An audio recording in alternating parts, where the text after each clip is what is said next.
प्रणाम करे छी सब गोटे के स्वागत है हमर चैनल में। तो आई हम बनेबे भात के एक नया रेसिपी जेकरा कि हम सब वेज पुलाव कहे छिए। चलो आई एकरा हम देखबे कि जे इजी ढंग से एकरा हम केना के बनाबी अपना घर में और बहुत ज़्यादा स्वादिष्ट भी लगे खाए में। तो चलो रेसिपी शुरू करे छी। तो एकरा लेल हमरा चाहिए किछ हरा सब्जी है, अहाँ के घर में जे हुए अहाँ लो सके छी। एमे किछ अहाँ एक्स्ट्रा से हो डाल सके छी। शिमला मिर्च है, आलू है, गाजर है, गोभी है, मटर है, टमाटर है और ये प्याज है। तो सबटा के तो हम लो लेलहुँ हाँ काट कर। और ये है 1 गिलास बासमती राइस। अहाँ नॉर्मल राइस से हो लो सके छी जे लोग डेली यूज करे छे। और राइस तो अहाँ बना सके छी, लेकिन हम एत लेलहुँ हाँ ये बासमती राइस है। एकरा हम 5 मिनट के लिए पानी में दऽ कऽ छोड़ देबै, जैसे कि ई बहुत जल्दी तैयार हो जेतै। एतो हम की करबे, एगो बर्तन में सारा सब्जी के दऽ देबै, खाली प्याज के नहीं डालबे। तो सारा सब्जी के में दऽ कऽ एकरा हम कनी देर लेल मैरिनेट करबे, जैसे कि एकर जे छै ने स्वाद से दोगुना बढ़ जाए छै और बहुत टेस्टी लगे छै खाए में। तो एकरा बोल में सबटा के दऽ दियो। आब एमे दऽ दियो ई दही छै। और एकर बाद में हम डाल दिए नमक, मिर्ची पाउडर, हल्दी पाउडर, गरम मसाला पाउडर और सब चीज दऽ के एकरा हम बढ़िया से मिक्स कर देबे। मिक्स केला के बाद हम एकरा 5 मिनट के लिए साइड में छोड़ देबे। तब हमें तो गैस पे चढ़ेबे कढ़ाई में डाल देबे ई सब्जी बनावे वाला तेल छै, रिफाइंड ऑयल छै।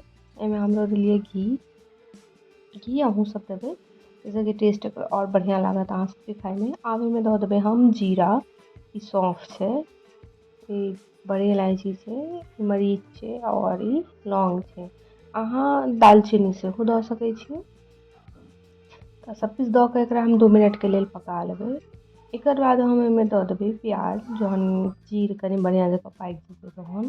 तो प्याज दऽ के हम एकरा 1 से 2 मिनट के लिए फेर से पकेबे और प्याज के कनी सॉफ्ट कऽ लिअ। तकर बाद जते आलू गोभी सब मिक्स वाला है सब एमे दऽ दियो और एकरा पकाबैत रहू लो फ्लेम पर, कनी ड्राई हो जाए और आलू गोभी सब जे छै ने से कनी पाक जाए, सॉफ्ट से हो भ जाए। ओहि लेल हम एकरा झाँपि झाँपि कऽ पकेबे और 2 से 3 बेर एकरा हम बीच बीच में चेक करैत रहबे। तो अहूँ सब एनाही बनेबे ना तो बहुत ज़्यादा ही टेस्टी बनत अहूँ सबके घर में। तो एकटा अहाँ ढाँकि दियौ। जहन अहाँ देखबे कि तेल ऊपर ऊपर आवा लगले है, एकर मतलब छै कि सब्जी सब के छै ना कच्चापन से दूर हो गेले है। तो हम एमे डाल देबे ई चावल जे छै से। और चावल के डालला के बाद एकरा हम 1 मिनट के लिए मसाला के संग चावल के पका देबे।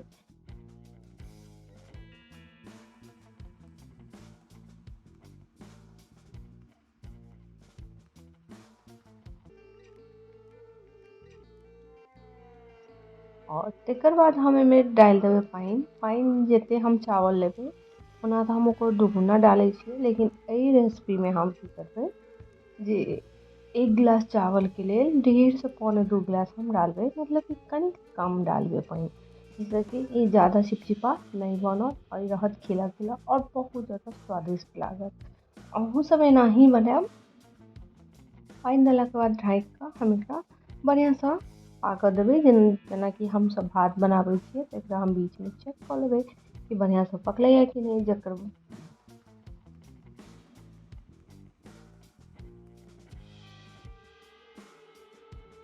जहनी बढ़िया से पाक जेतै तो हम गैस के फ्लेम के बंद कर देबे। और एकर बाद आओ अहाँ सबके हम सर्व कऽ के देखाबै छी। अहाँ देख सकै छी कि एतय कतेक ज़्यादा सुंदर स्वादिष्ट खाए में तो बहुत ज़्यादा स्वादिष्ट बनल छलैया। अहूँ सब एक बेर जरूर से एना कऽ के अपना घर में बनाओ, सब गोटा के बहुत पसंद एतै। और संगे संगे हमर वीडियो के लाइक शेयर से हो कऽ देबै और चैनल के से जरूर से सब्सक्राइब कर देबै। मिले छी दोसर वीडियो के संग, ताबे तक स्वस्थ रहू, मस्त रहू, बाय बाय।